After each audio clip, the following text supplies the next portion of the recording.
Hi, this is Eva for Once Upon a Timeline. Welcome to Midnight Mandela. So, I was just checking out something weird and I found another weird thing. That's why I was late. I'm always managed to be late for some reason. I thought I was going to be earlier today, but it's got to be some kind of rule. All right, let's see who's in. Dark Wolf's Den, Shari D. Not many people in today. Joe Blore, and that's it. Huh, interesting. Okay, and I did put out notification like 2-3 hours in advance, so that's unusual. All right, somebody put in a link, so I'm gonna just run that real quick. I gotta be real careful on these YouTube ones though. Click. Nothing happened. Click again. Nothing happened. Click, click. Oh, okay. So it's going to do that. It's not going to open a new tab, I see. Okay, I have no idea what I'm clicking on. I guess we'll find out. Okay, and then I think I had to remove the studio from there still. Try again.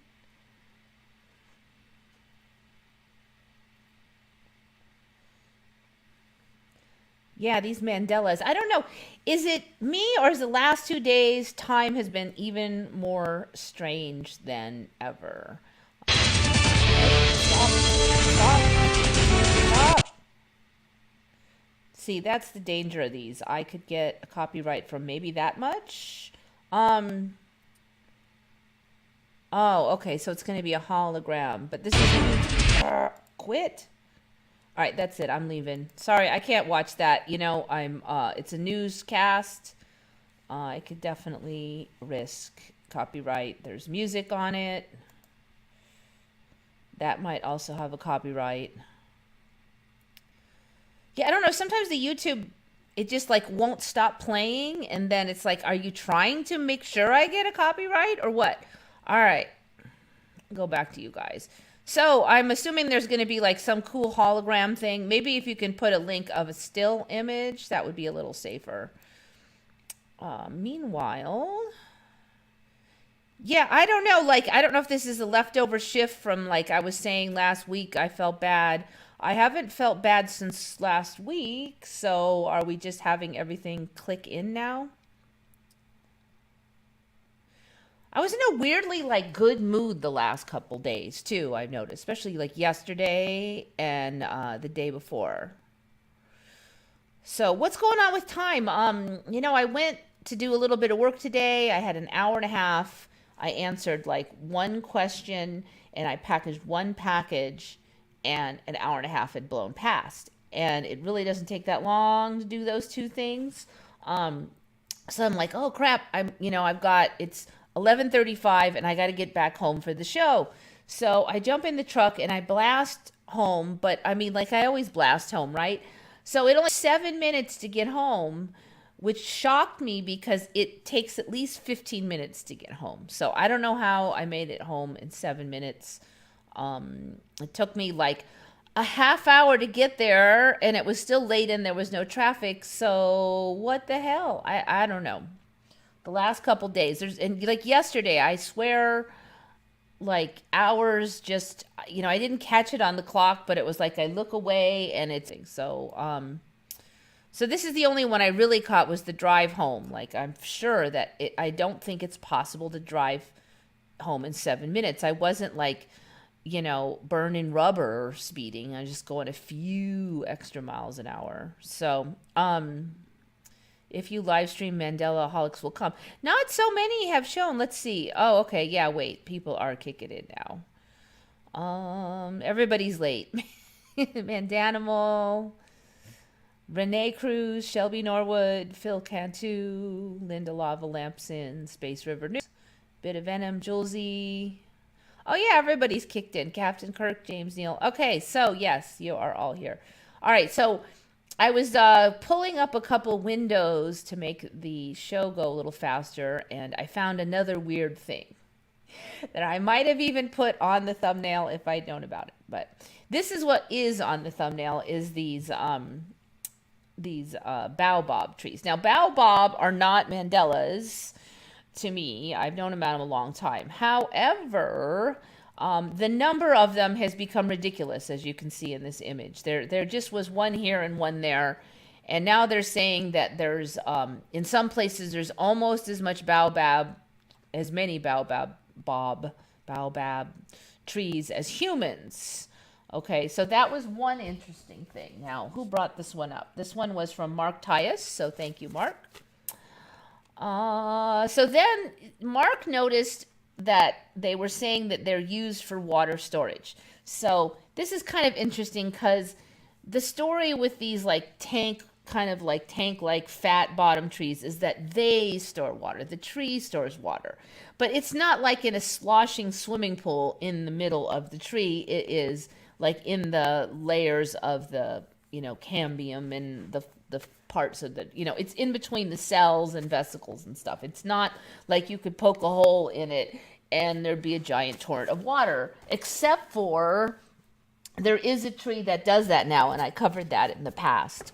Forgot the name of it offhand. But these trees, they just said stored water, and that's why they got fat, so they could store. And then, like, we have one that's not this species, but another fat one. And in the summer, the trunk kind of shrinks down, and then in the winter, it kind of swells up.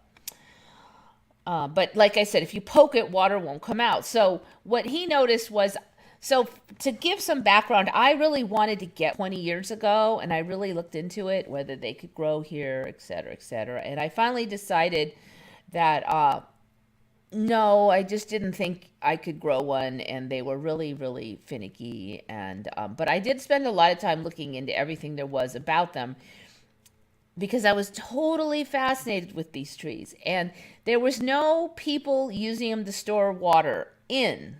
So what they're doing now that Mark found was that they're like burrowing out the inside of the tree to make a tank, and then the water flows into the tank and then just stays in there. And I would have thought that would rot out the center of the tree. I mean, because water is not supposed to be in there. Any other tree that would happen. So apparently these, though, it just doesn't. And I have never heard of this. This is something that should have been like hot news at any time if they've been doing this for eons and eons and eons. So one of the reasons I thought it was really interesting, though, is that now it won't let me go back. Hold on.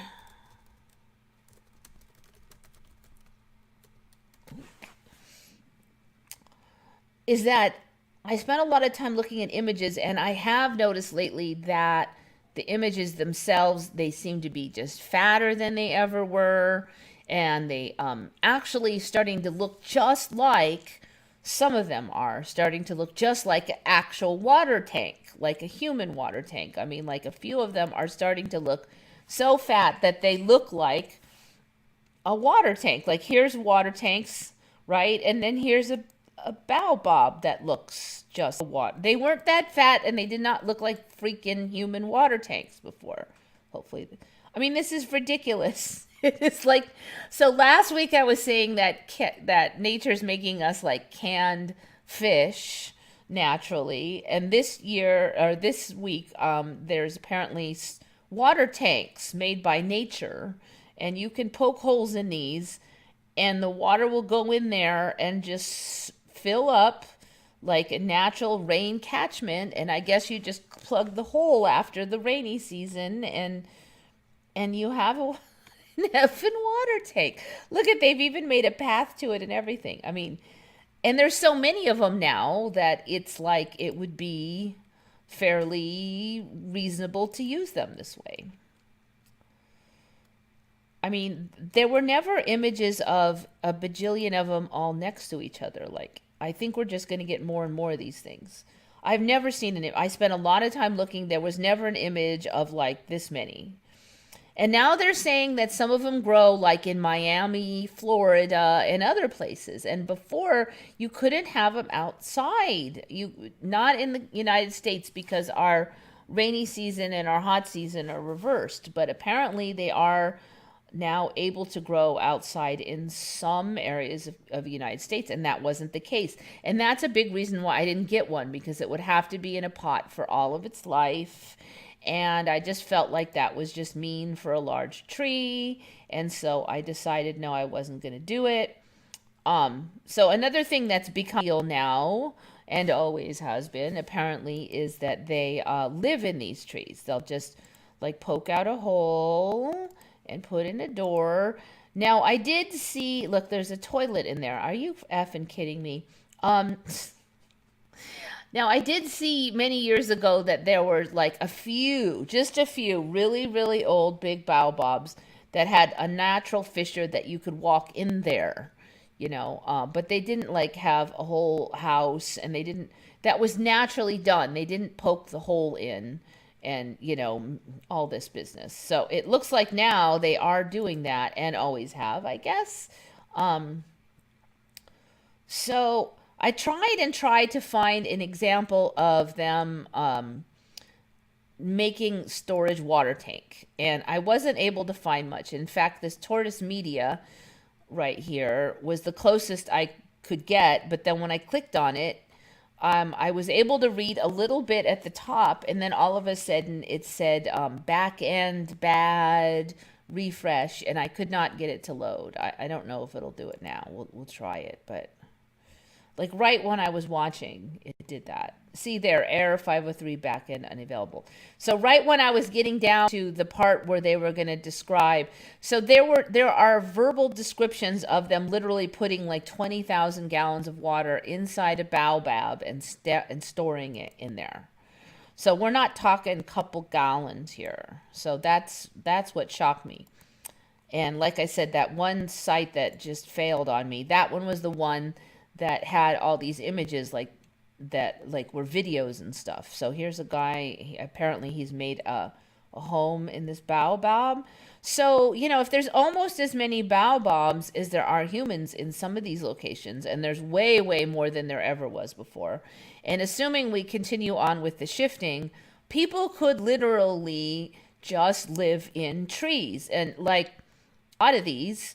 So you could just, everybody could have their own tree. They're already talking about this now. Like in some areas, a person is assigned a tree to take care of these baobabs. So it's getting weird. It's getting weird. So like, for instance, this one, there was never any this fat before. I mean, that's ridiculous. The other thing is, I think there's like 9 species of baobab now, and there was not even, there was just the one when I was researching it. So that might account for some of these differences in appearance. But yeah, it's, it's getting crazy. It's getting crazy. Let's see if there's any. I mean, look at how many there are. Ooh, there's an image of a guy making one. I actually did not see this one earlier. I'm going to click on it and see if I can get there. It looks like he's carving out the middle for a water tank. So what shocks me is, normally you can't store water in wood that easily unless you kind of like seal it really good. I mean, if you just took regular wood and had water, I think it would start to rot if you didn't, like a bucket made of wood, you can carry water and then bring it somewhere, but you can't leave the water sitting in there. The wood will start to rot. People noticed that baobab trees that had been struck by lightning, further hollowed out by hand, would collect water during the brief bouts of rainfall. The water that gathered in the hollow trunk stayed fresh, and surprisingly, the tree didn't rot as a result, since the wood already has a very high water content and is designed to retain water during dry periods. Larger baobab trees can store up to 14,000 liters of water that stays clean and is prevented from seeping out by a new inner bark which grows once the tree has been hollowed out. Having such an ingenious, wholly natural water tank on their doorstep has transformed the daily struggle for this essential resource in the Mahafale villages, and each family is responsible for and guards its own tree. Okay, this is pretty cool. There are several villages that depend entirely on baobab tree tanks and ampotaka, with a population of 475 and 300 tanks, each of which has been given its own name, as a typical village for this region. Each year in June, 2 or 3 new trees are hollowed out to create new tanks, as the older tanks lead to slow deterioration of the tree, eventually causing it to collapse in and on itself. To create a good water tank, the tree needs to be relatively mature. Usually means around 300 years old. It takes 3 people 10 days of constant hacking and chipping away at the tree's innards to achieve the required volume inside the tree. All right. Oh, now where's that image of that dude? I hate that. We just saw... Let's see. Pascal Maitre, who has been photographing baobab trees across the island for over a decade, witnessed the entire process. But where is it? Where's the images? Panos Pictures. Okay, let's try this.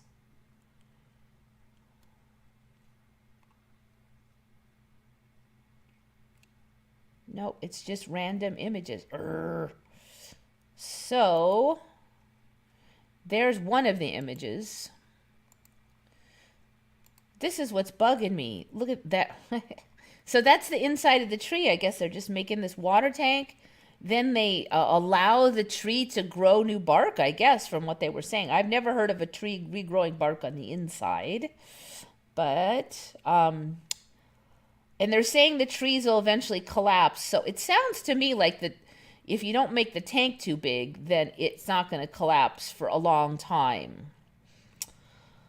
So very interesting. So basically nature is making, it's making us storage tanks, water storage tanks, which is pretty awesome.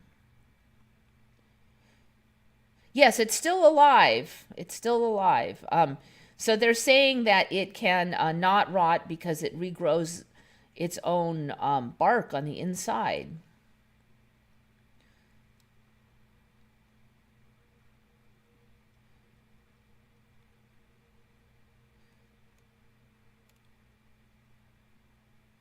So what they're basically doing is they cut a hole, and in the rainy season, water like oozes down the tree and down the trunk and goes into the hole and then fills up this interior tank. So they'll make the tank and then assume it. I don't know. They didn't say how long it takes that bark to grow. Maybe the Mandela hasn't decided that yet. And it'll fill up on its own in the rainy season, and then they'll have water all year. Now, you do bring up a good point, Shari.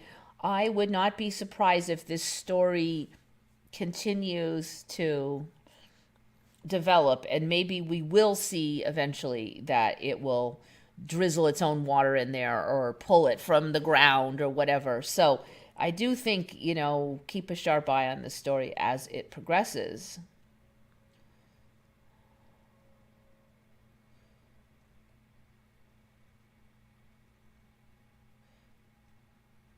Don't fat shame the trees. No, it's good when you're fat in a tree, okay? No tree ever got shamed for being fat. What would a non-strange world even be like? Yeah, probably a lot like the one I came from originally.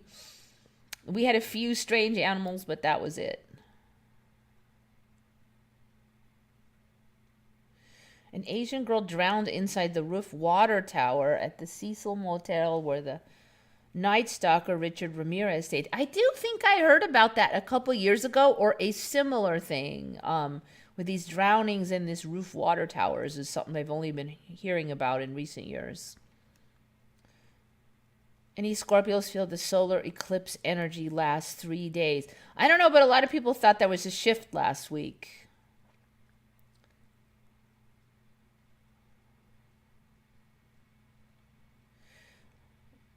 A non-strange world would be like where everything looked like 1971 Brady Bunch neighborhoods. That,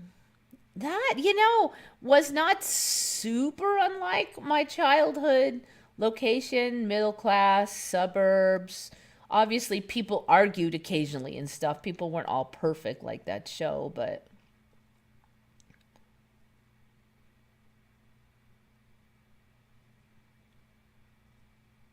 1974 to 79, my version of plain normality. I think things were pretty weird through, or pretty normal through like the 90s for me, probably, at least. And then just the first hints of weird maybe just barely started to crop up in the early 90s, but death of Elisa Lam. I don't know who Elisa Lam is. Yeah, sorry, Shari. I don't know Elisa Lam, so can't help you on that one. Okay, so that one was pretty bizarre. So then I stumbled on this one like a couple weeks ago, but I didn't get to it last week. Polychoria. Now, I did have one instance of this on a couple weeks ago. I didn't have a name for it. They just said this animal has, it had two eyes, basically. There was one eye and then another one hidden, and they're like, this is like, they didn't have a name or anything to go with it. So this one's a little different because it's two pupils in one eye. And I have not been able to figure out if these are real images or not. They're just floating around, as often a lot of Mandelas do. So this one seems like maybe a little more possible here. Actually, I should probably make it larger so you could see it. All right, so is it really this two pupils, one eye? So polychoria, they're saying it happens in 1 in 10,000 people. So that seems like a lot of people. However, a lot of times it's more like, disorganized and more like just a damaged looking eye. But basically they are saying it's kind of congenital, like it just, you're born with it, or it's natural, like it's not the result of an injury. Oh, I mean, I'm assuming right now you can't really see well through these. Okay, here's another example of it. Damn it. Come on, load it.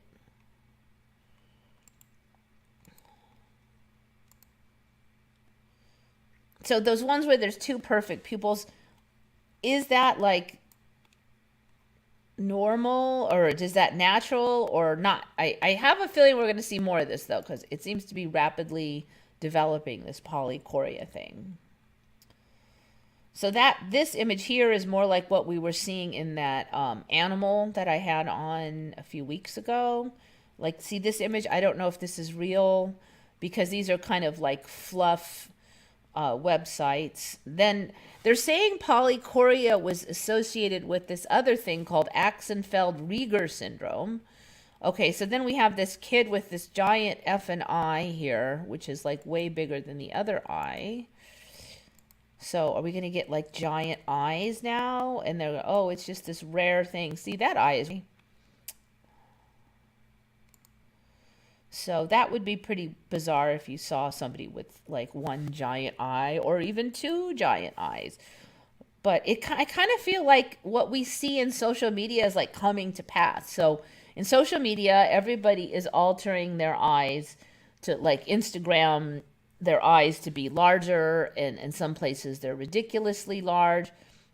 Okay, so while I was researching this polychoria, I ran into, and there was a little hint of it there, another thing I've never heard of, and it's called cat eye syndrome.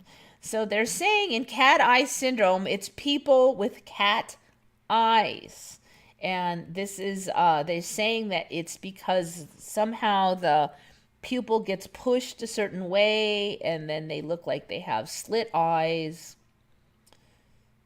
Other body parts can be affected. Abnormal facial features, abnormally shaped ears, which may lead to improper hearing. 23 chromosomes. Cat eye syndromes occur when there is an abnormality in the child's chromosome 22.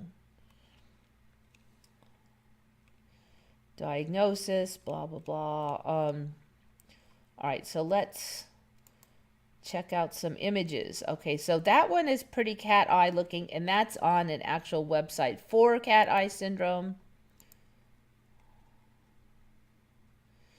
Bilateral. Oh, it's called colobomas. Let me just look at that. Bilateral colobomas.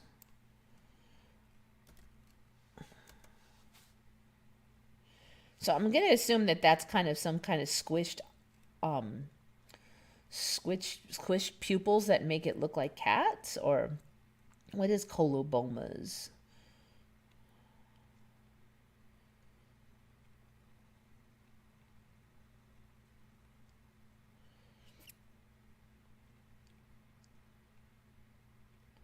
So it can be different shapes. Let's see. And this one is kind of fresh off the dockets here. So I have a feeling that they're going to get more catty over time, because that's what these things do. What is a coloboma? I'm just going to do a quick check.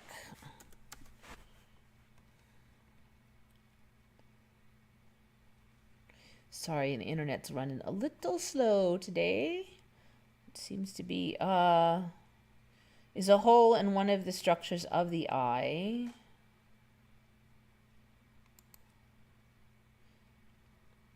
A coloboma is when normal tissue is missing at birth. Okay, so I'm assuming that it's going to be some of the surrounding tissue that holds the pupil in, then causing it to pop out into like this weird shape. Colobomas. So there's one. But image a new tab. Okay, so you can see like if this was missing, I guess the pupil would just flop down. And then you kind of look like you have cat eyes from a distance. This one I think is pretty new. There's hardly any images of it, and it's pretty bizarre. So you'd think there'd be like an image everywhere, especially if like it's pretty common, or the polychoria is pretty common. Let me see how cat eye syndrome. Let me see how common that is. Syndrome wiki. So yeah, I just found this like for the show. So I was literally checking it, and I didn't have time to look up much on cat eye syndrome. I'm like, I had 8 minutes before the show, and I'm like, oh, I'll pull up some windows, and then this is what happened. Schmid-Fracchero syndrome, rare condition, extra chromosome. Signs and symptoms, genetics. Ooh, there's hardly any image, there's hardly any material here, so it might be really new. It says it's rare, but there's no info. Early reports suggest the possibility of chromosome 13 involvement. All right. So, yeah, I think that one might be hot off the presses. So now you could have double eyeballs, as that one animal did. I don't know the word of that. I don't know the name of that yet. I think we'll see it, though. You could have double pupils, which is polychoria, or you could have cat eyes.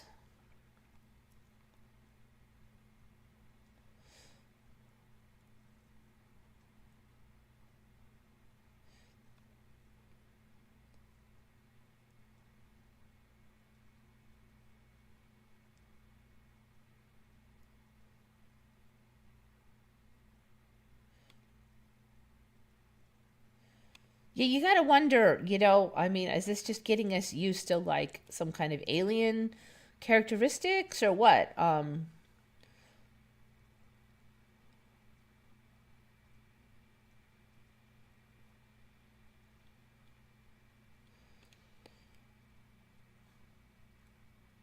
right, so that was those.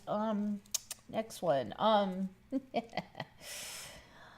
This is a bit of a devilish show, I think. So this one was found by HK on the show.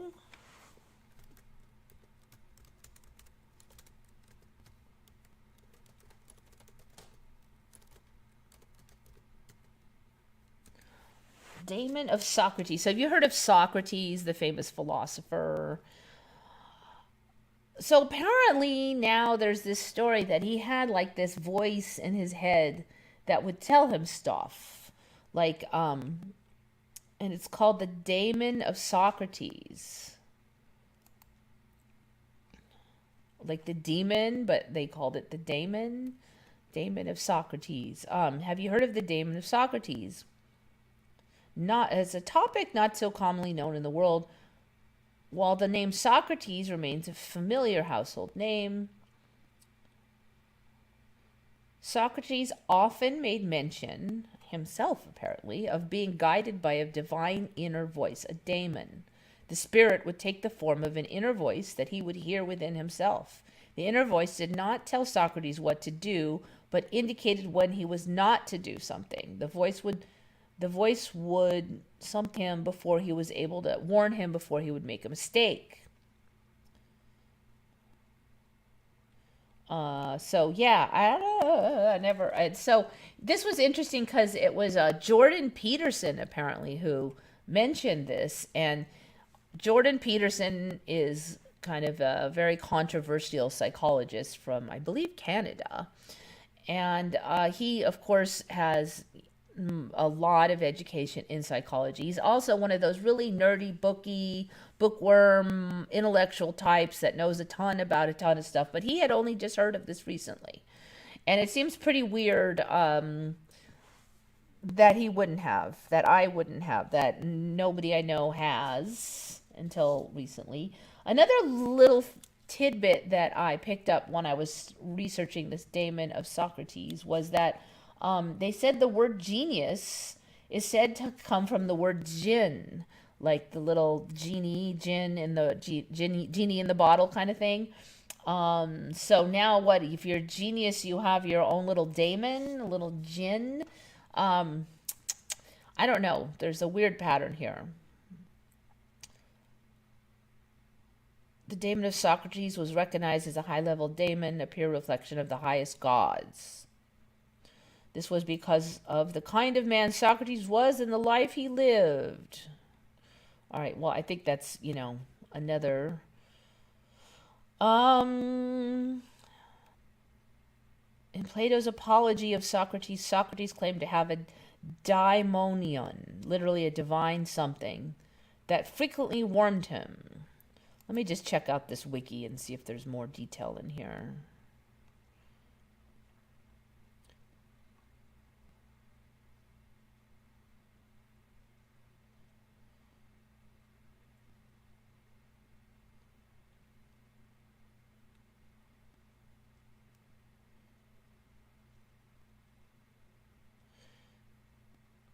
In Plato's Symposium, Priestess Diatoma teaches Socrates of... Wait. All right, where are we here? Now I can't find that sentence.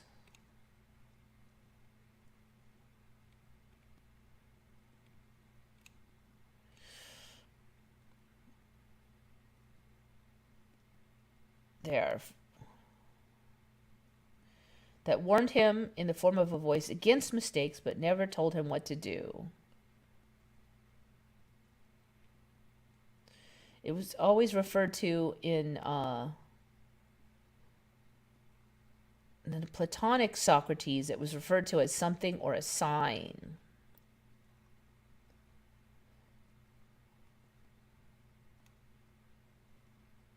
Regarding the charge brought against Socrates in 399, Plato surmised Socrates does wrong because he does not believe in the gods in whom the city believes, but introduces other demonic beings.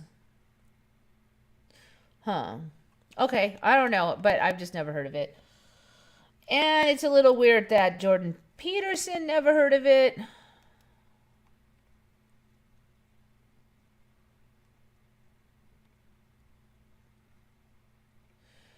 Some things are spiritual, some demonic. Yeah, how do you know? I don't know.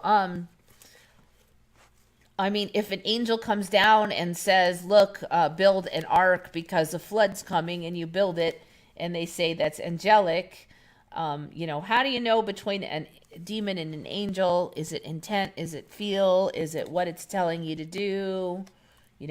I don't know. I mean, obviously, if it tells you to do anything even slightly bad, mean, violent, based out of anger, then it is demonic. But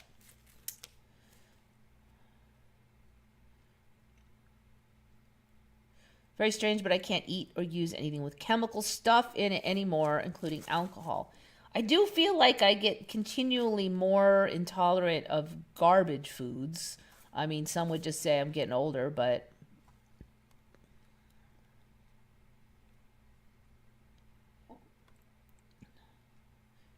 I've gotten where I can finally tolerate the taste of alcohol, but it's mostly only red wine, ironically. I taste kind of smooth. The rest of the stuff, nah, still no.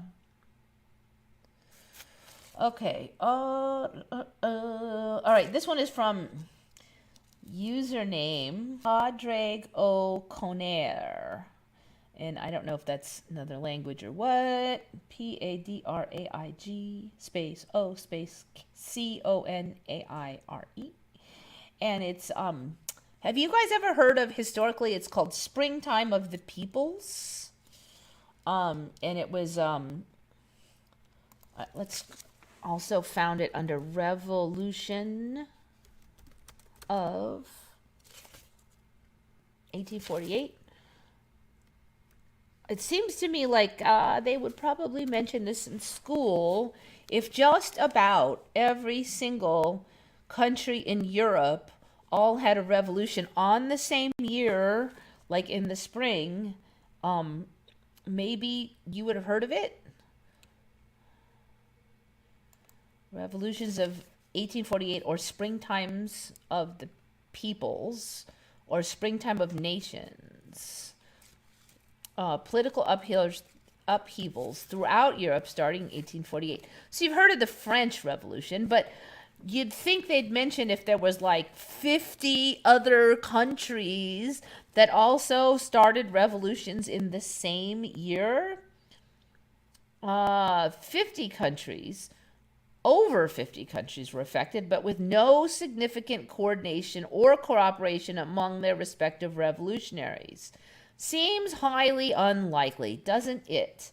Some of the contributing factors: dissatisfaction with political leadership, demands for freedom of press, demands for the working class economic rights, upsurge of nationalism, regrouping of established government forces, the European potato failure.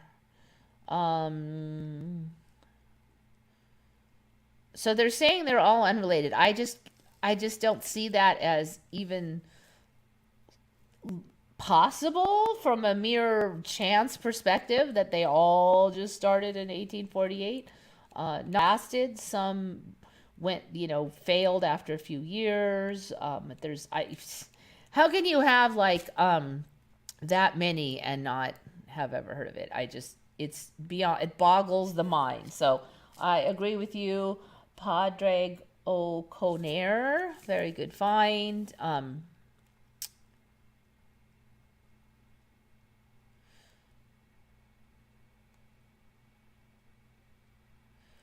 right, so that one, I get baobabs. Okay, and this one was from Jay Emblin.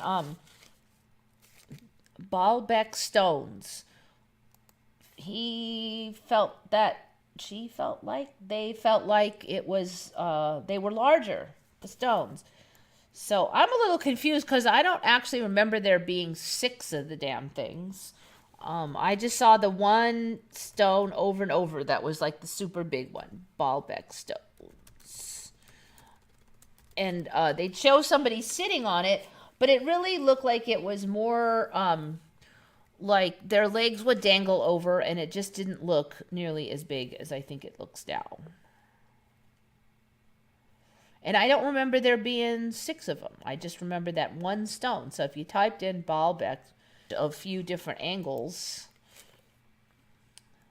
but there's now 6 of them.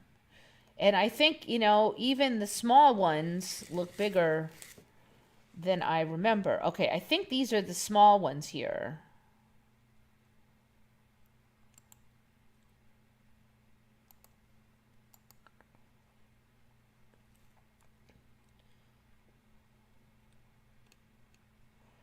Okay, so there's some of them. And there was a weird name that I haven't heard. It was like Silmithian or something. So that one even looks thicker than I remember, but I don't remember seeing a side view. They always had those tall views, but it wasn't this one though. There was one that was like in the ground and not dug out. So I don't think I've actually seen this one before. And it wasn't like around cities and stuff, so that's pretty weird. I don't.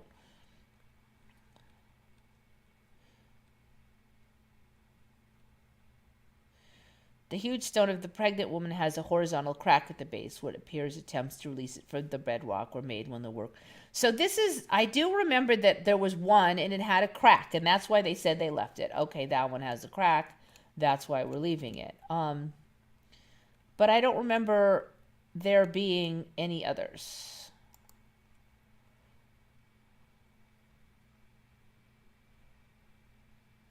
I think that one might be one of the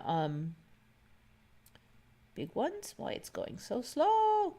I'm trying to find one that shows a person so you can get an idea of the size. Okay, here.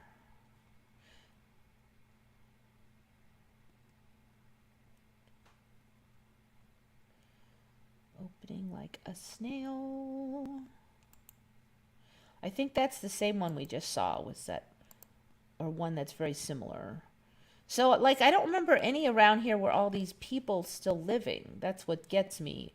It's almost like there's a giant megalithic stone in, like, the abandoned field around the corner from your housing. That wasn't how it was. Look, there's no fencing, nothing. It's just sitting out there with garbage around, and it's like pretty weird. All right, let's see.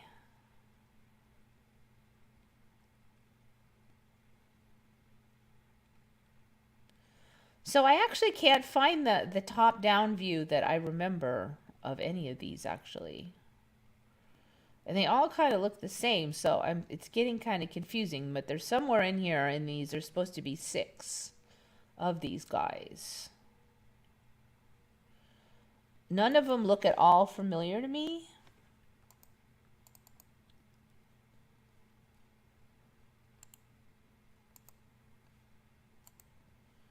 Like the backgrounds of them.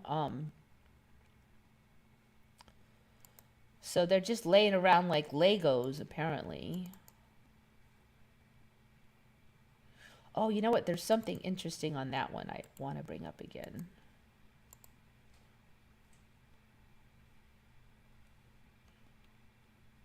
That's this weird bubbly thing that makes it look like they were poured or something. We've discussed that a little bit in the past.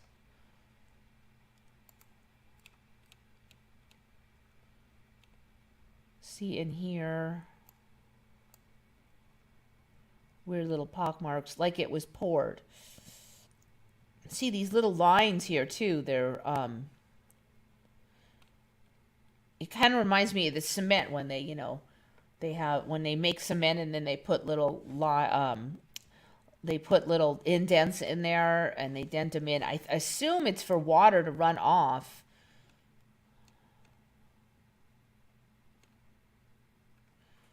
See, I've never seen this one. Man, it's taken forever to load over here. Okay, open a new image. I've never seen this one with this patterning on it. So yeah, anyway, Stones of Baalbek. You guys remember those?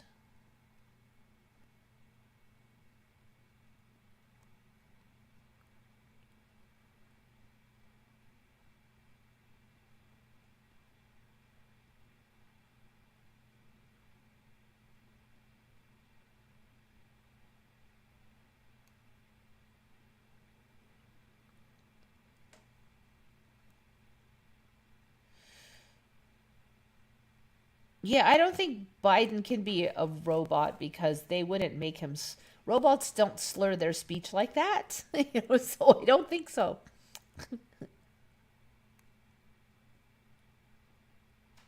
Food doesn't change the same. Tastes. Yeah, there's been like multiple shifts, and But I don't think it's just the food itself, because there's days when stuff tastes good, and then later in the day this it won't. Like everything will taste great, and then by dinner it won't. So it's got to be changes in me, because it's the same food that I made yesterday, but now it tastes different.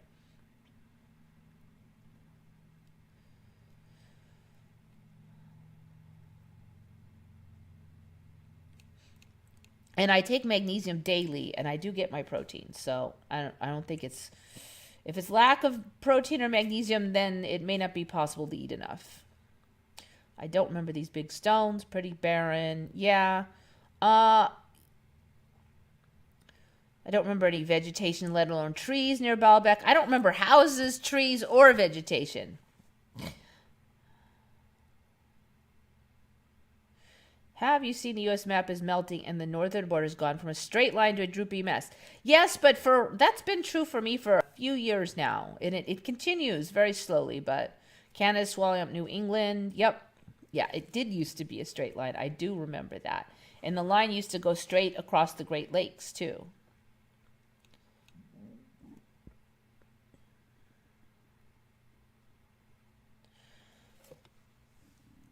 So even if I had like a zinc deficiency, I'm gonna have a zinc deficiency at lunch, but not at dinner, or not at lunch, but yes at dinner. I mean, it just doesn't make any sense, even as a deficiency. It changes too rapidly. I mean, it should be a real gradual change, right? If I'm getting zinc deficient, then food should taste worse and worse over the course of multiple days. It's not just gonna go like that. It doesn't make sense. Okay. That's that one. Baalbek, baobabs, Daemon. All right, I got there one whole page. Oh. Okay, so the best preserved Roman Colosseum in the world. Where is it located at? Does anybody know where the best? And no cheating, no looking. Do you remember? Okay, so I actually really only remember like one significant Roman Colosseum, and it's not where this one is. Okay, something ain't right. All right. And while you look up that one, I am gonna look up spider moths. This was from these are ones from like a week or two ago. Spider moths was from Bill Knight. Spider moths, spider moths. If you've seen these before, you can pretty much imagine, I guess, what they look like, even though you may not want to. I think you would remember these if you ever saw them. The good news is they don't have legs, like big spider legs. The bad news is they look like they have big spider legs. So this is a spider moth.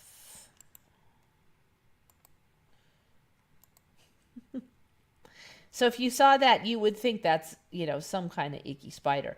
But all of this imagery is actually just on the wings. It looks like a spider on the wings. And that's called a spider moth. Pretty gross. So Bill Knight found those. I do think if that landed next to you, get it away, get it away. So what's the best preserved Roman Colosseum? Where is it? Where is the best preserved Roman Colosseum? The Romans built it. Not Roman style, but actually built by Romans. Are the pyramids of Giza part of an apartment complex? I just looked at that earlier. I do feel like my image that the pyramids have shrunk a little, but they're not. It's not different. I do feel there's a little more buildup around it, but there's still like an avenue where you can see desert. Bender for president. I think we already have like Bender for president as far as the presidents caring about the people. I think they care about people as much as Bender would care about people. Bender is a cartoon character, in case anybody is wondering.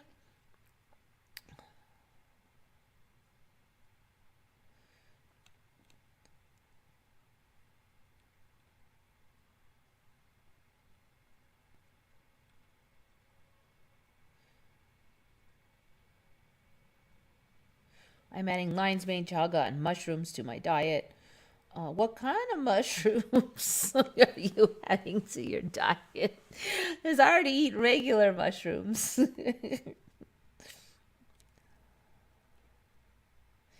I thought about trying lion's mane. It's a Mandela for me, but it's really popular.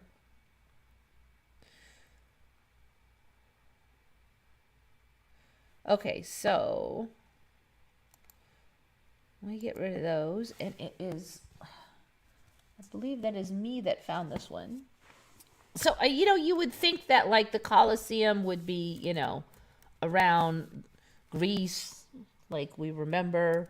I really only remember there being one Colosseum left. That I don't remember there, like everything else was destroyed or whatever. But apparently now the best preserved Roman Colosseum is actually in Croatia.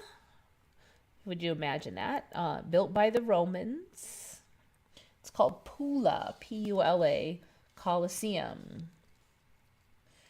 Built between 27 BC through 68 AD is the storyline.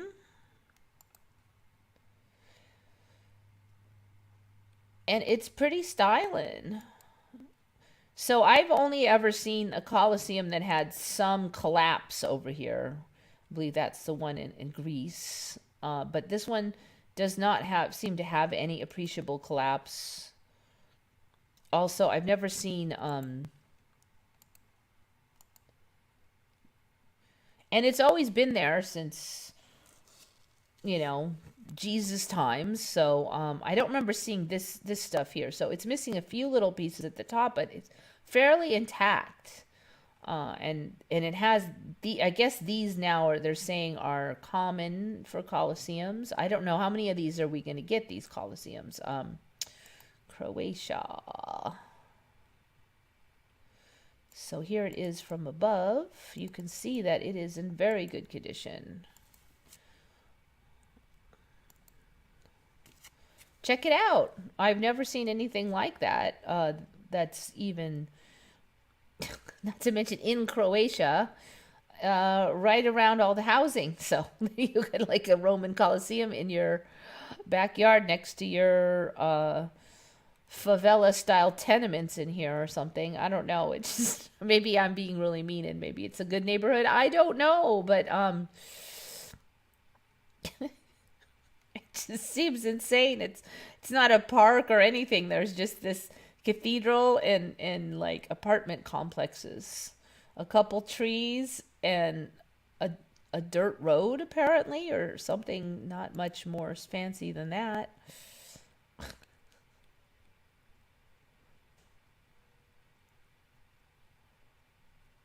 Oh, okay. Okay, in the daylight, does that look better? Wait a minute. In the daylight, it's got nice grass.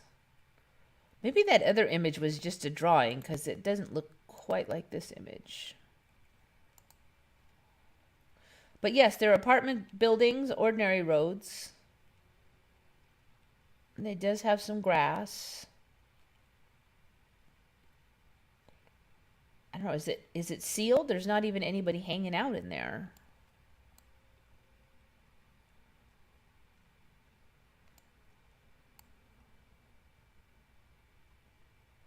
Looks like you can get through right there. Man, if I had like a Coliseum in my backyard, I'd probably go out there and hang out there at least once a week. That's awesome. Look at this. Like, the park down the street has more infrastructure than this Coliseum. There's not even any parking around. There doesn't look like anybody's visiting it. It's not like clogged up with parking. People are just driving by. This might be the parking. There's two whole cars parked there. I don't know. Maybe the sun just rose or something, but still. Just seems crazy. All right, it looks like they might have the doors locked, but... Are they still using it? Look at. It looks like it's full over here. Concerts. Oh my God, so they're using it. They're using it. They have concerts in there and stuff. Oh my gosh, so they're using a Colosseum for concerts. No way. Check it out. That's crazy. Oh my gosh. Italy will build the Colosseum's floor. Officials plan to host concerts and theater productions on the new retractable platform. Is that Pula? Yeah. Okay, so I don't know. There you go.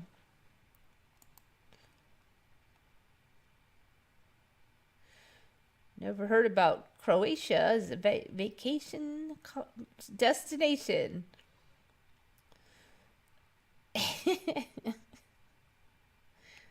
That'd be awesome.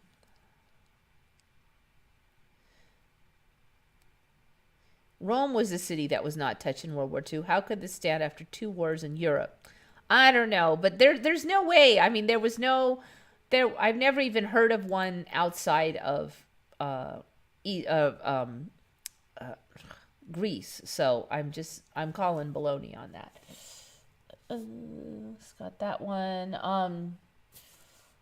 All right, I probably should have looked this one up. I'm just gonna do this one.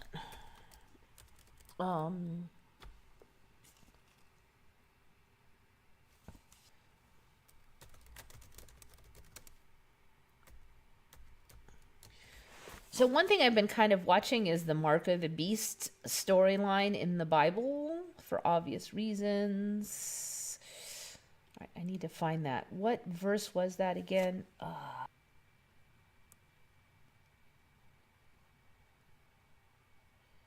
I should have written down the location in the Bible of it, because otherwise I get a bunch of junk. But I feel like it's changed. I remember there being a warning: if you get the mark, you can't go to heaven. Okay, I remember specific warning against it. And last I checked, like 2.5 weeks ago, that warning was gone.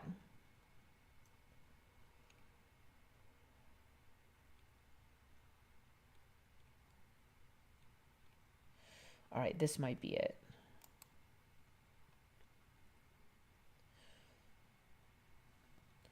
So there was that. And I remember specifically there being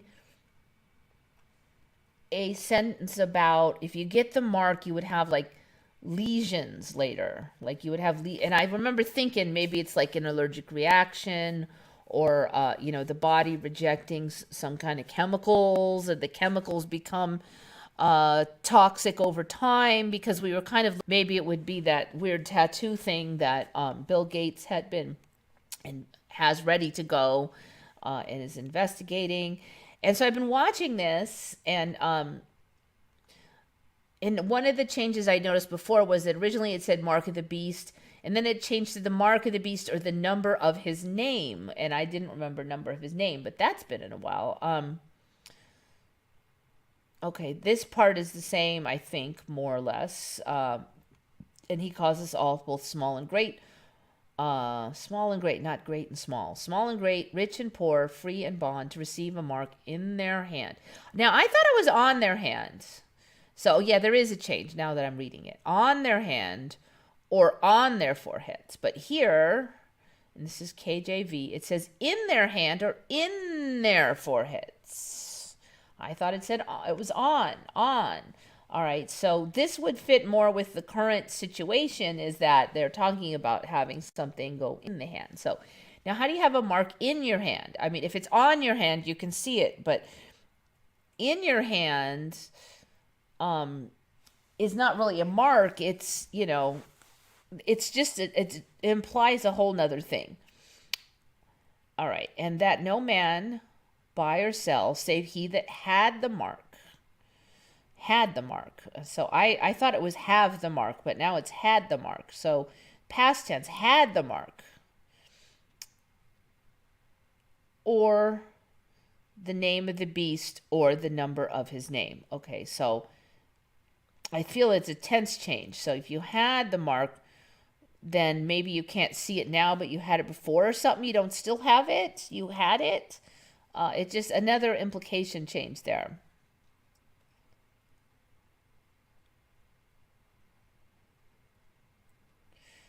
Okay, and then there's another part that I don't recall, and they're jumping now, 11th verse, 13th chapter of Revelation, which used to have an S on it. And I beheld a beast coming up out of the earth. He had two horns like a lamb, and he spake as a dragon.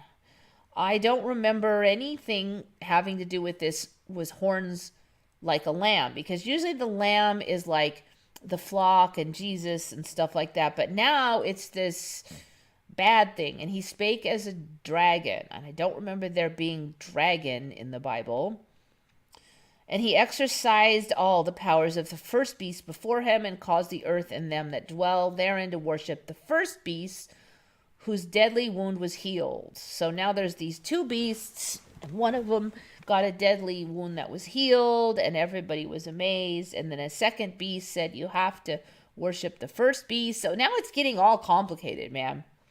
And he does great wonders so as to make fire come down from heaven.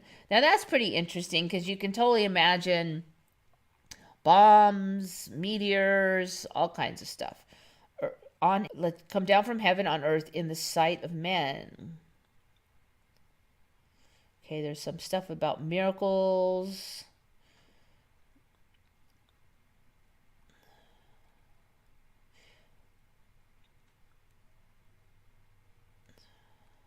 Let's see. Oh, and here's an interesting one. No man may buy or sell save he had the mark or the name of the beast or the number of his name. Here is wisdom. Let him that has understanding count the numbers of the beast, for it is his number of man. His number is 606. 600 threescore and six. That I think we've heard before.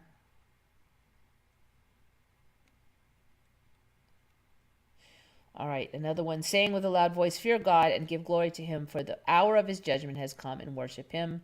Blah blah blah. What I can't find is anything about like you can't get into heaven if you got the mark, which I find is really interesting.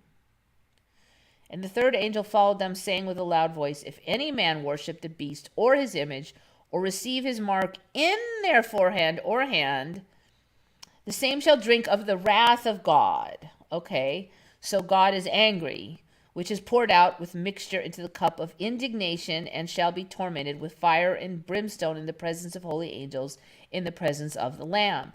Okay, but it doesn't actually say you can't get into heaven, and it doesn't say anything about legions. So I feel like this has changed, because I really remember them specifically saying you could not go up to heaven. So you're going to drink of the wrath of God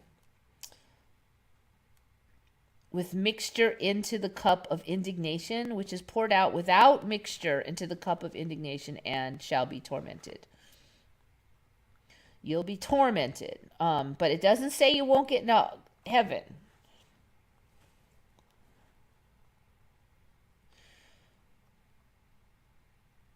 Anyways, I feel like that's changed. And now it's in the hand and in the forehead. It is not on the hand and on the forehead.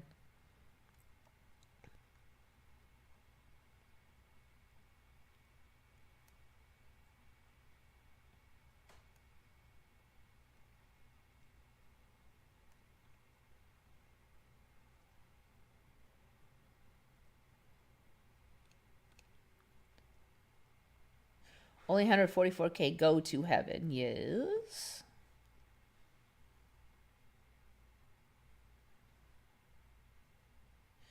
Yeah, the legions are not until the bowl is poured over the entire earth. Yeah, but I just read that part. There was no legions. They did say fire and brimstone, but specifically said legions of the flesh or something like that. And it's not in there. I mean, it's kind of close, but it is not actually in there that I can find, unless somebody can point out to the exact one.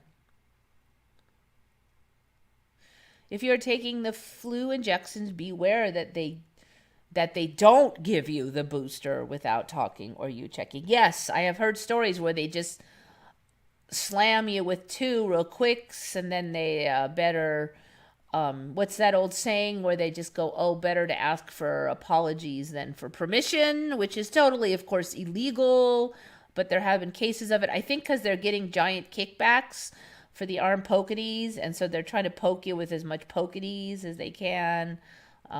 Whenever there's quotas and kickbacks and stuff, there is a lot of room for unsavory behavior.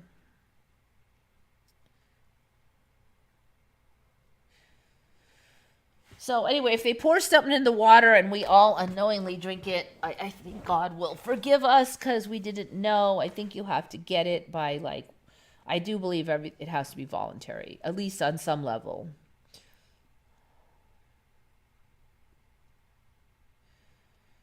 Some strange things going on with Mayway, and some pages are blocked here since last week. Ooh, Mayway.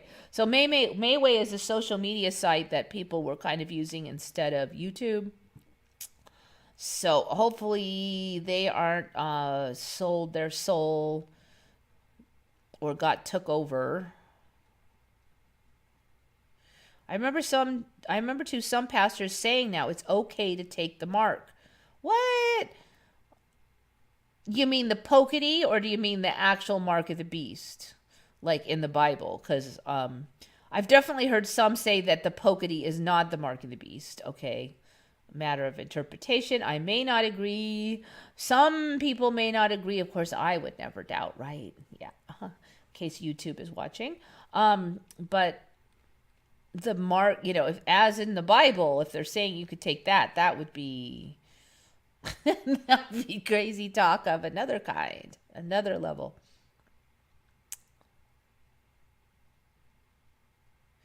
72,000 genes from mother, 72,000 genes from father, 144 chromosomes. Mark of the Beast adds third strand of DNA, which is 6 by 6 by 600. Seriously, I've never heard of that, but yeah, okay. How many chromosomes? All right. That's a good point. If only 144,000 go to heaven, and that's the number of chromosomes. Whoa. Now, I have never heard of it put together like that.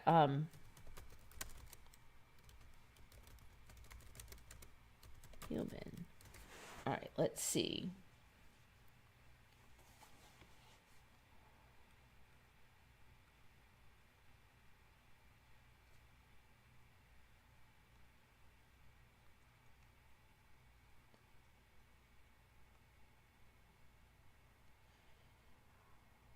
Wait, okay. Normally there are 46 I think you mean genes, honey. 144,000 genes. Because number of chromosomes is 46. So how many genes then do we have? Number of genes.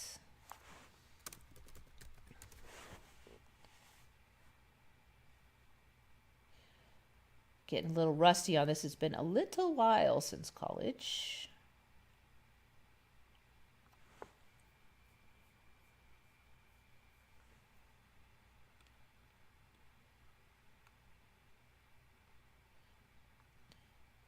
Before we started sequencing, scientists believed we had between 50,000 and 140,000. They had drastically overestimated. So what is the 144,000 then? Because it's not chromosomes, and if they overestimate it, it's not genes. So we'd have to clarify that before this could work.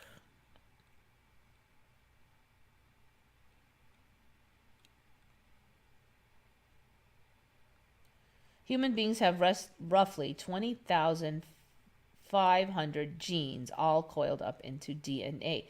So is it sequences? Maybe it's gene sequences.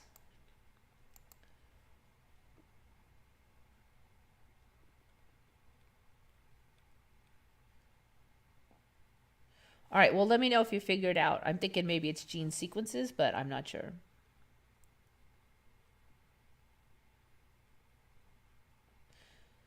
Some kids freaked out their moms and dads by getting a 666 tattoo on their heads. Well, maybe it only has to be in the heads. 144,000 number star seeds coming down for this time. So they say, yeah, there was, Ghost User was trying to link it with some kind of genetics number, and I'm not quite getting how they go together. All right, so we got that. All right, we have one person who was named Trolley Troll. So I assume they only troll trolleys. Trolley space Troll.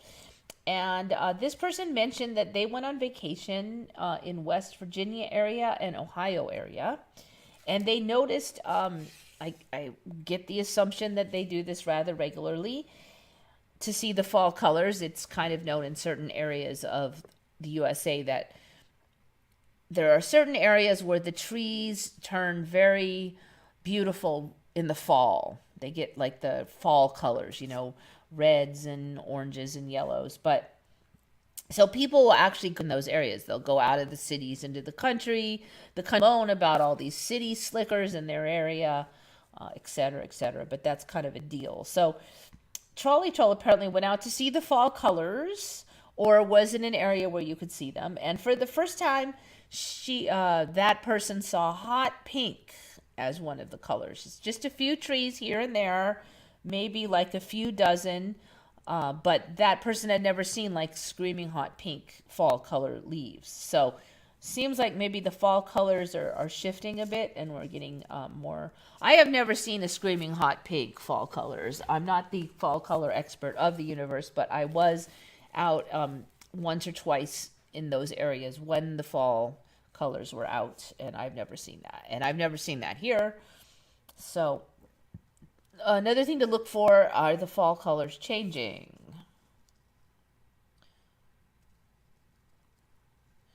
Okay. Another thing I noticed just like this week.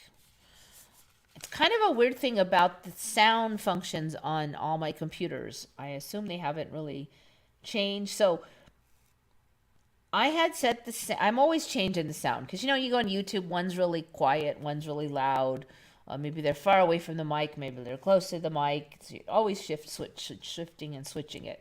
So what I noticed was I had set it on a setting that I was using regularly, and it was fine. And it went through my headphones, and I haven't changed the setup on my headphones. I could hear it in the rest of the room. Normally, I could what came out of the headphones very well if I didn't have them on. Like, I didn't know. I could barely hear it. But now it was like I didn't even have to put the headphones on. I could hear it. So I'm like, what's changed? What's going on? So I finally figured it out. It's basically that my ear tolerance has changed, so that it used to be that there was kind of a narrow range where I could hear it, but it wasn't too loud. It's too loud and you're like, ow, that hurts. Apparently now the range is huge. It is so huge that I had it turned up really loud, and I can hear it in the rest of the room. So I don't think my hearing is bad because I could hear it in the rest of the room. So I turned it way, way down, and I could still hear it just fine, like way down. And then I couldn't hear it in the rest of the room through the headphones. So somehow I was able to turn it up really loud without it bothering me at all. And it used to be like, ow, ow, ow. I don't think I'm going deaf because I can still hear it. It's like my range of tolerance is gotten like way larger all of a sudden. And it really was just like this week that I've started noticing that clearly. I don't know if it's been developing, but used to be if it was loud enough that it would come out of the headphones into the rest of the room, that would be so loud that if I had my headphones on, I'd be like, ow, ow, no. So definitely something weird about that.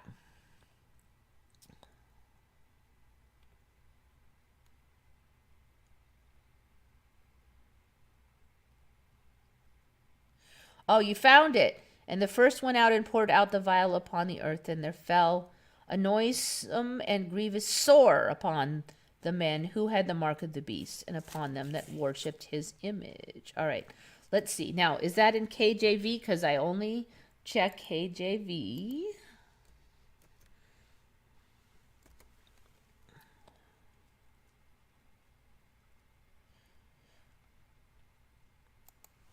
So the only thing then we're missing, first of all, I know it was sores, though. A grievous sore upon the men. That's interesting. Fell a noisome. And there fell a noisome and grievous sore. How is a sore noisome? Noisome sore.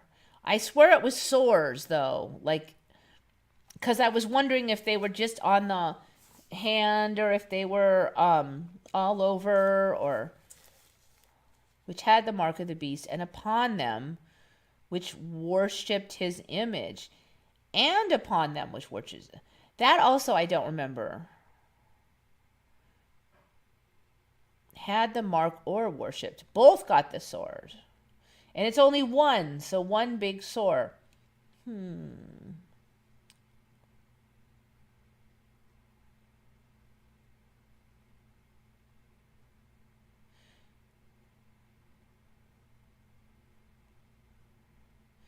And the third angel poured out his vial upon the rivers and fountains of water, and they became blood. Well, we do have a lot of red waters these days.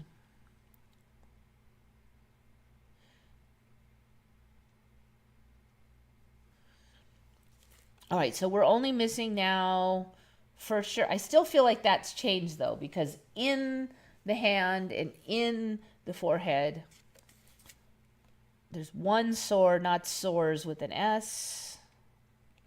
And we're still missing the part where it says you can't get into heaven.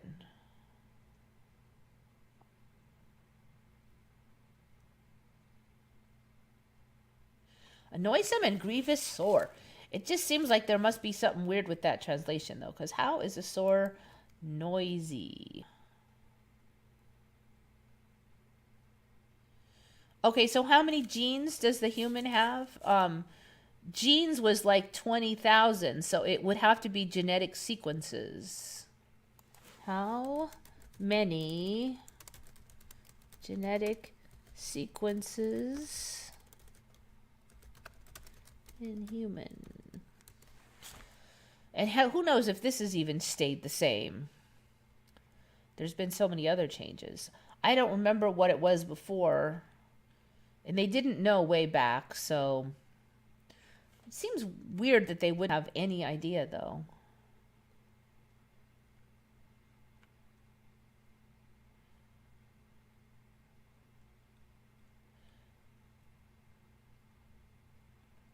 How many DNA in humans? Maybe that's it. How many DNA?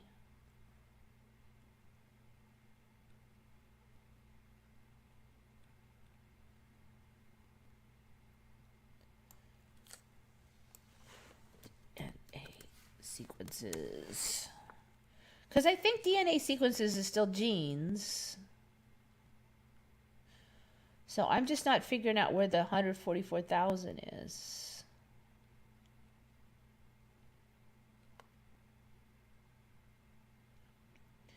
The human genome consists of 3 billion bases in a precise order. So base codes, that's what I was thinking of. I'm trying to figure out.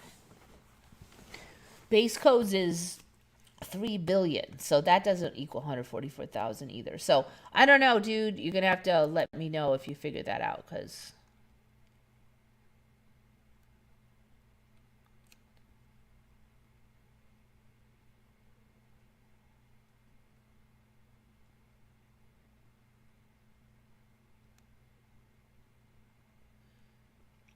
normally hearing should get worse with age. Yep.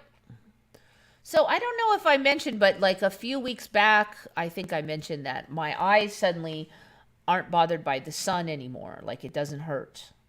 So that was weird. Like I could look right at it. It doesn't hurt. I mean, I try not to do it just because it's supposedly bad for you. Well, watch, we'll find out it's good for you. I've always wondered about that. I'm like, how did the body have a design code where you can't look at something that is always above you in the sky and very hard not to look at. So anyway, it doesn't hurt to look at the sun anymore. And now sound is less painful. You have to show proof of arm poketies to see cultural places in Abu Dhabi.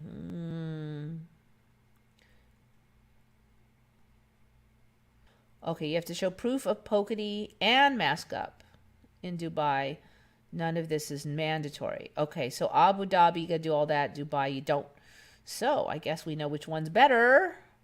I'll leave it for you to decide. Oh, and the Canadians are starting to put their fabric parts back on their face again. I've heard that in some locations in the US that's also happening. I have not seen a single one locally. Knock on wood. I am going to be surprised if I see many unless they make it mandatory again. People were really reluctant to put those things on the last time, and even after it was mandatory for the second time around, they were slow. So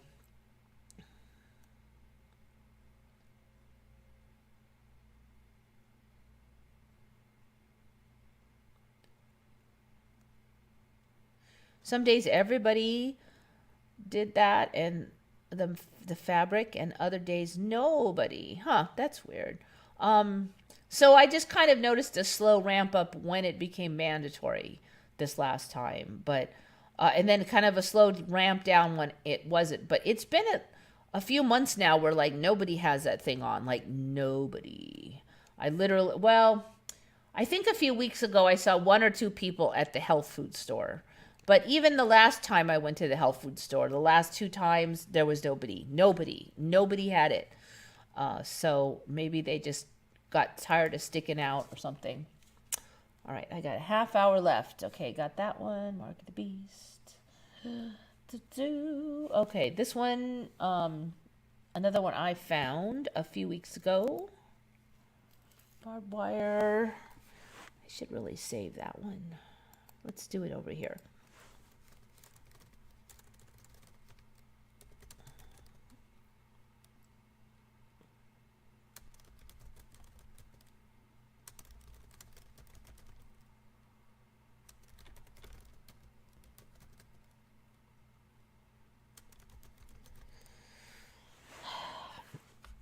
I was just laughing at this one. Have any of you ever heard of like people just using the fences for a telephone line? Like it's because nobody wanted to run a line out there, like a telephone line. I mean, I kind of thought you needed to have an actual line, like that you couldn't just use like anything. But apparently now the story is in the old days, people would just like use fences and then they would just run a wire from like the fence to their house, and that would be, and it would be like a big party line because all the neighbors would also be using the same line, you know.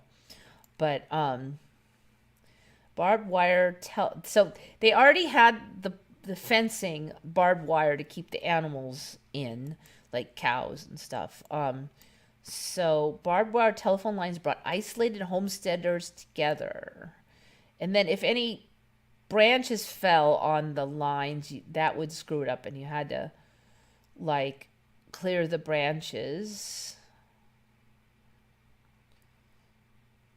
1870s could scarcely have imagined how two inventions filed 2 years apart would together change the lonely lives of frontier Americans. In 1874, there was barbed wire, and in 1876, Alexander Graham Bell's revolutionary telephone.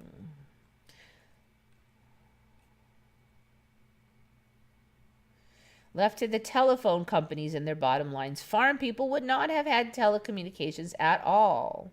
Building lines was expensive. But according to historian Ronald R. Klein, manufacturers underestimated the entrepreneurial, innovative spirit of these men and women. Ranchers and farmmen built many of the early systems as private lines to hook up the neighbors, often using the barbed wire fences that divided much of the land west of the Mississippi. So, yeah, the theory was that we would only answer only when our own ring sounded. So they had like a special ring tone somehow that, but whenever the bell rang, every woman on the line rushed to a receiver because they were bored, apparently.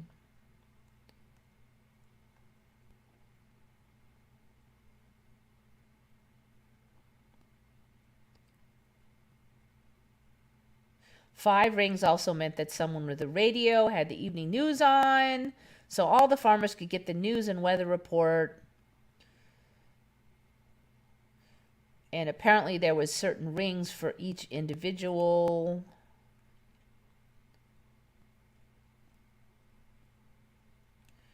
People were always spying on each other, was part of the story. Of course, that's a party line story.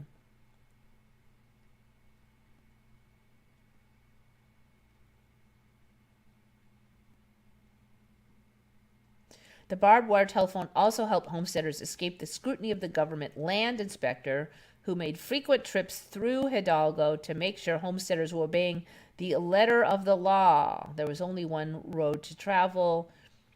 As the inspector reached Lordsburg, friends quickly flashed the news over the barbed wire telephone to update one another on his progress as he went. He always found the women working at some household task, and all surprises all to get out to see him.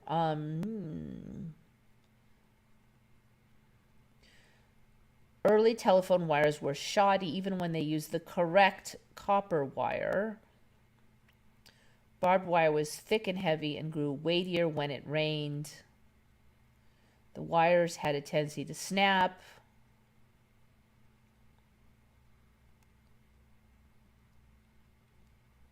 I assume they would rush out there and fix it if that happened.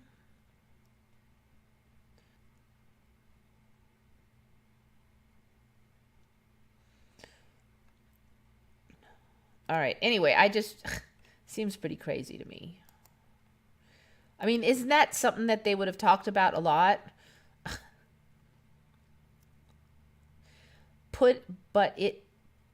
Two tin cans and yarn doesn't really work. Sounds like crap. I don't think we use yarn, but I have tried using like wire and it was not good. I can't really imagine having miles and miles of that.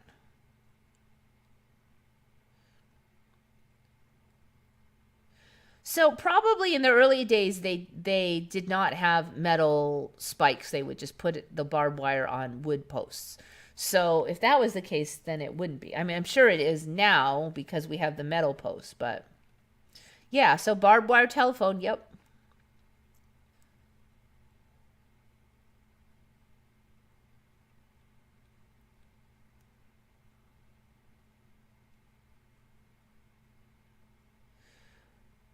Look up red mercury, blood red, invisible in mirrors. There's no red, all right.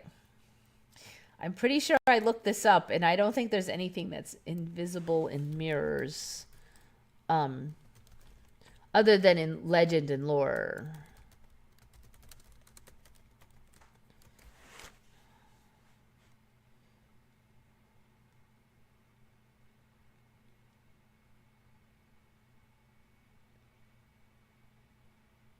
No way. Oh my god, it's real. It's real. Oh my god. No. All right, you win. You win. Why doesn't red mercury reflect in mirrors? No effing way. Invisible mercury. No way. Oh no. Okay.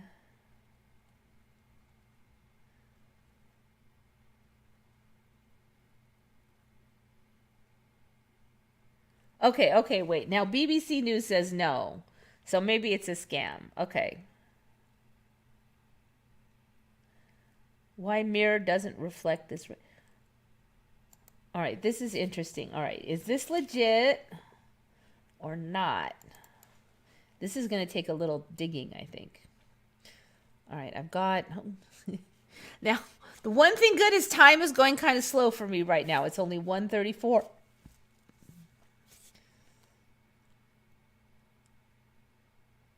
All right. The video is unavailable.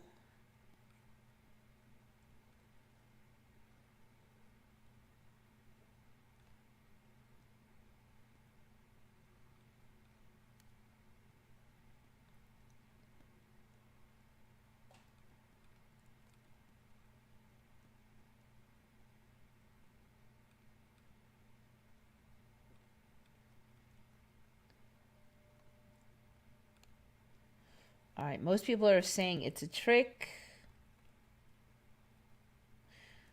BBC says it's a myth. All right. I think yes, it's definitely possible that they just edited the footage to make it look like it doesn't show. I wonder if we'll get something like this, though, because, man, this is really starting to take off.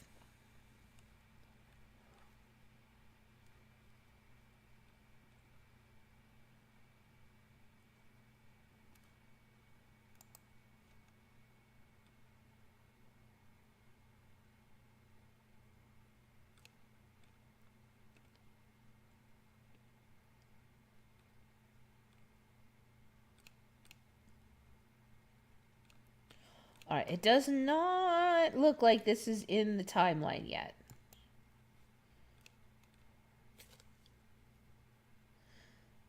Undeniable proof red mercury is real, but it's YouTube. Several mercury compounds are red.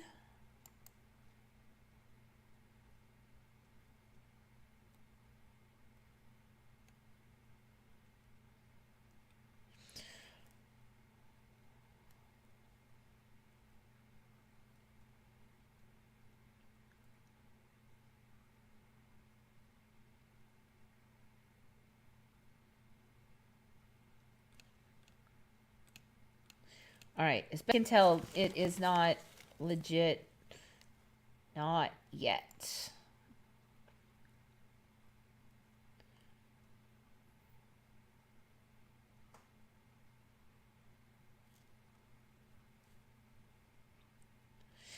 I hate jumping back and forth in history. This week I read the Pompeii excavation is still going on and they only dug 1/3 of the city. I did see a thing about that and I was suspicious. So the Pompeii thing is weird because originally I believe that they said that, like way back 20 years ago, that the flows flowed over the humans and they left an impression of the human body there. There was no human body, just an impression. Now, when I think back on that, even that is a little strange. But basically, so then they were able to pour plaster into the impressions and get the shape of the humans as they would have been. Then, though, they were sort of showing the impressions as if those were the humans, not that they had poured. So it's like it was slowly, this concept was slowly altering. So now they're saying that the human bodies were kind of in there, but it was mostly bones. But then they covered them with plaster to preserve them and transport them. And the plaster was not the body, but the body was in the plaster. So the story, and I definitely thought that they had totally done excavated Pompeii, though. So that's very fishy for me. Like, even, decades and decades ago, they were done. So, and then there was another Pompeii. There was like Pompeii 2, where there's more bodies. That showed up. Somebody found that like a month or 2 or 3 ago.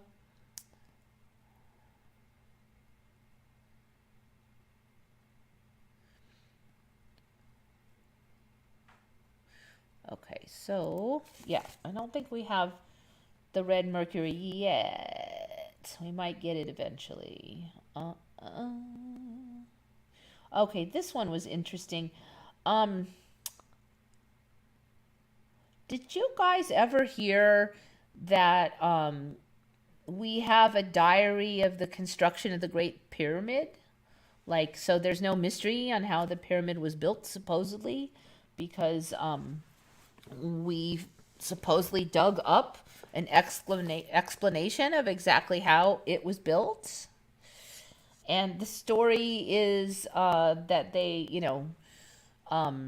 just cut the stones, put them on the Nile River boats, and boated them down. Apparently, is the story.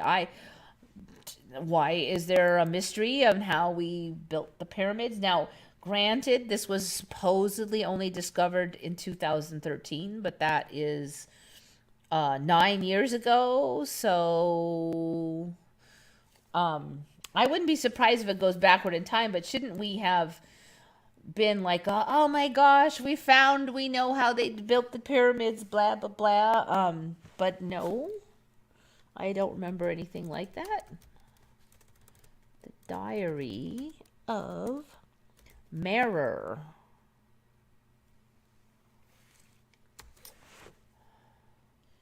So it's a 4,500-year-old papyrus that details the construction of the Great Pyramid, discovered in 2013. There was supposedly a workforce of 20,000, and they transport the stones by river. That's my notes. Also known as the Papyrus Jarf. Merer was a middle-ranking worker, official with the title inspector. They are the oldest papyri with text dating to the 27th century of the region of Pharaoh Khufu during the 4th dynasty. The text, written with hieroglyphs, mostly consists of lists of daily activities of Merer. Most well-preserved sections document the transportation of white limestone blocks from the Tura quarries to Giza by boat. Buried in the front of man-made caves that served to store the boats at Wadi al-Jarf on the Red Sea coast. So more of these buried boats, and this time there were papyri in them. Don't remember there being any buried boats in my original timeline. They were found and excavated in 2013 under the direction of archaeologist blah, blah, blah. You don't care about that. Egyptian archaeologist Zahi Hawass describes the Diary of Merer as the greatest discovery in Egypt in the 21st century. Parts of the papyri are exhibited at the Egyptian Museum in Cairo. And Zahi Hawass, for me, was originally Zawahi Hawass. And his name changed to Zahi quite some time ago, but I'm positive it was Zawahi Hawass before.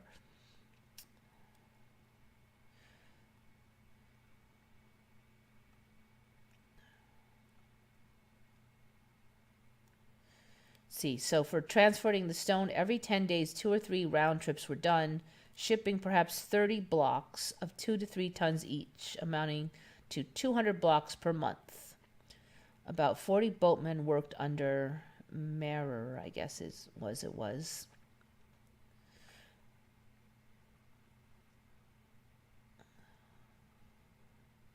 The diary also mentions the original name of the Great Pyramid, Akhet Khufu, meaning horizon of Khufu. The half-brother of Pharaoh Khufu is also mentioned. Blah, blah, blah. Yeah, so I don't know. Is it fake? Is it real? Is it new to the timeline? I don't even know what to say, but apparently it's no mystery how they built the pyramids now.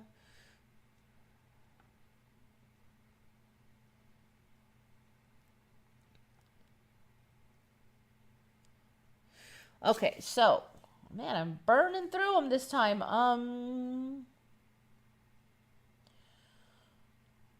Whoa. So I got through everything pretty much.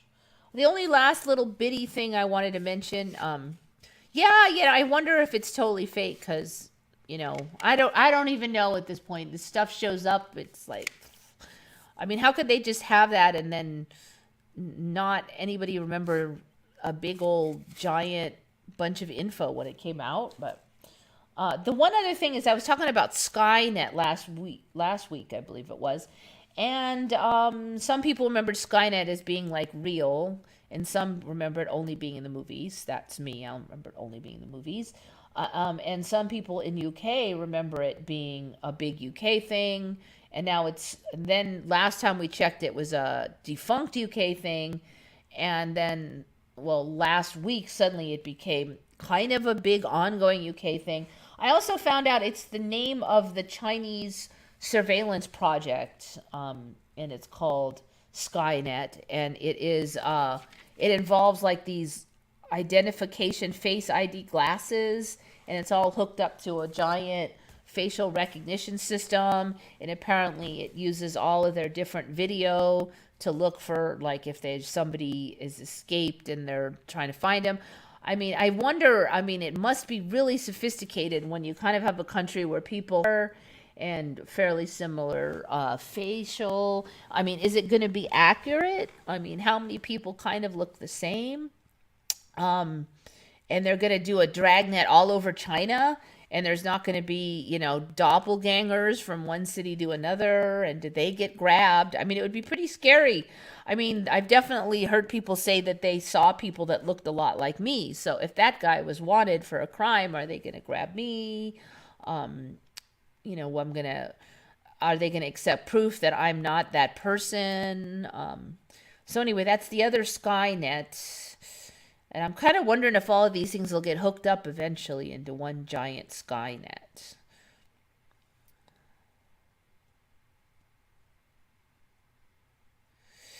One theory is that those blocks were originally something else that was poured into place. Yeah, I feel like there's more evidence for that with these kind of weird like boiling divot marks in a lot of this large stones now that didn't used to be there, and I noted when those showed up.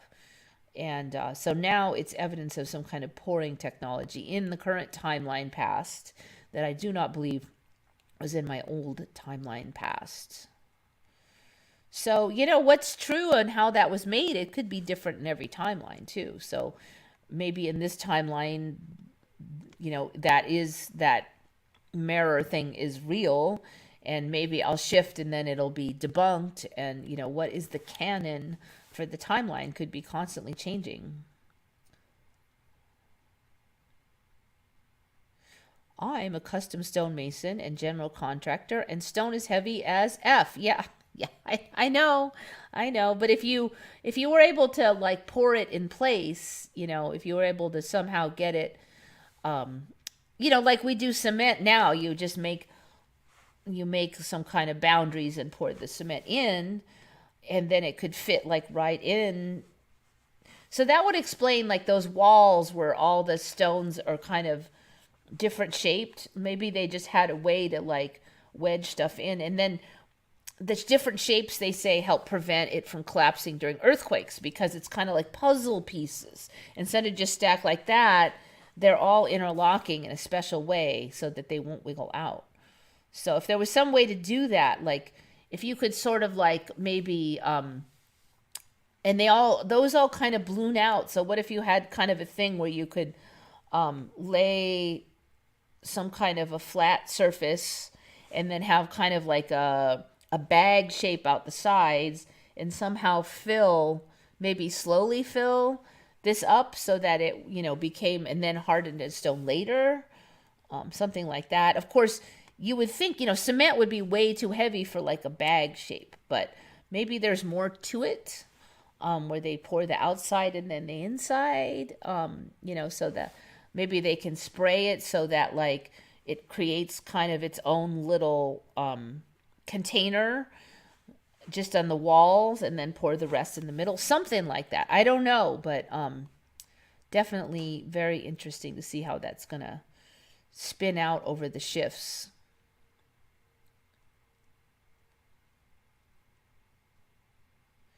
It's a liquid geopolymer at many ancient sites. Yeah, yeah. You kind of wonder though, the pouring thing though, how did they do that? But wouldn't be surprised. A lot of stuff that used to look just like stone now doesn't, like the Great Pyramid or the Sphinx. I mean, isn't it strange that Roman cement recipe is lost and we can't make them stuff anymore?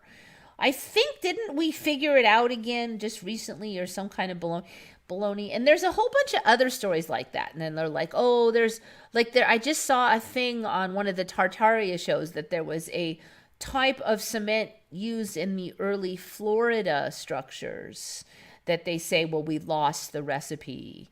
But so a bunch of the Florida buildings are like the really old buildings in Florida are one giant pour. The entire thing, it's not stone, it's a pour from like very ancient Tartaria people are like, maybe that's just from an old civilization and that's why we don't have the recipe because that civilization died. So this whole thing with the geopolymer pouring business, it's definitely growing in the past. Okay, YouTube video. They do it live and interact with it physically. It's a trip. See, the trouble with that though is that video editing is so easy now that it totally could be fake. I mean, it's basically could be special effects just like in the movies. And that kind of special effect ability is available to somebody with just a little know-how and practice these days. So even if you do the experiment live, all they have to do is edit out the what's in the mirror and boom. So all right, so do we have, let's see, do recipe for Roman cement. Let me just see if we have it. I've got 9 minutes.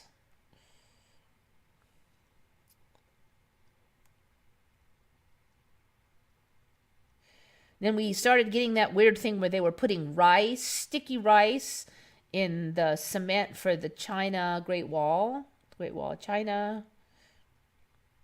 There. Researcher discovers secret recipe of Roman concrete. I think I've had that on the show like maybe a year ago or something. All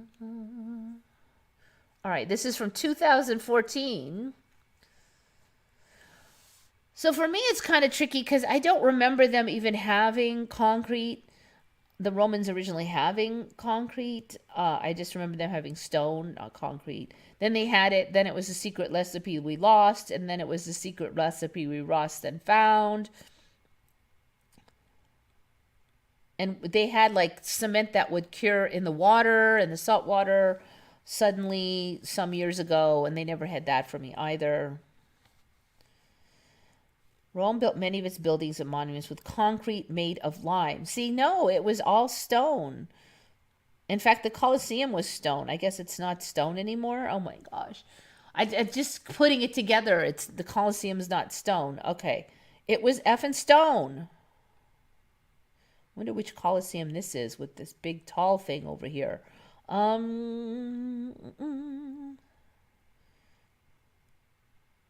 Modern builders would never attempt something similar, even with today's technology. Now, engineers are beginning to understand why ancient Roman concrete was so revolutionary. Built many of its buildings and monuments with concrete made of lime, volcanic sand, and volcanic rock. They have withstood chemical and physical onslaught for 2,000 years and are still standing. That was effing stones! Arrgh. Modern cement's made to endure 120 years. That's actually not that much. I mean, I gotta guess they have some cement concrete that should last longer than that for really big structures. It's been known for a while that volcanic sand used in Roman concrete and mortar made their buildings last for so long. Now a new study by a group of engineers has discovered the precise recipe. These researchers used an ancient recipe written down by Roman architect Vitruvius to mix a batch of mortar. The engineers let it harden for 6 months and looked at it with microscopes. They found that clusters of dense mineral form through the Roman process. These stratolingite crystals formed by volcanic sand as it binds with limestone prevents the spread of cracks by reinforcing interfacial zones. Interfacial zones are weak links inside the concrete. Roman concrete is not as bad for the environment. because the mix only need to be heated to 900 degrees C as opposed to 1,450 of modern concrete. So why don't we use theirs?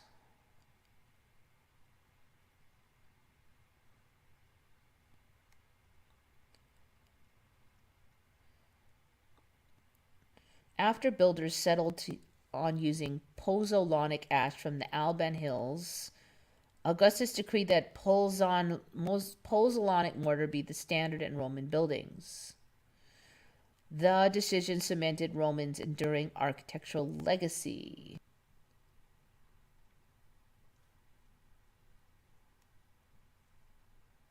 I've never seen this one either. The awe-inspiring Roman Pantheon. What's this thing? I think I had this on like a year or two ago. A huge concrete building capped by a 142-foot dome. I do think I had that on a few years ago. This Pantheon. Made entirely with concrete without the reinforcing support of structural steel. No modern engineer would dare attempt such a feat. So did you ever remember some grand mystery of how they made the dome without reinforcing concrete on this Pantheon thing, which I've never seen before until the last year or two? Because that would be like another one of those grand mysteries, you know, a dome without any reinforcing anything, and we can't do it today, and blah, blah, blah. Yeah. So it's all cement now. All right. Yeah, it's time for me to go.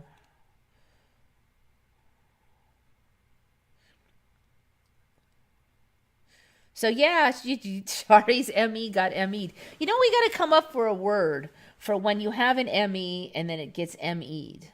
Like the Mandela was Mandela'd.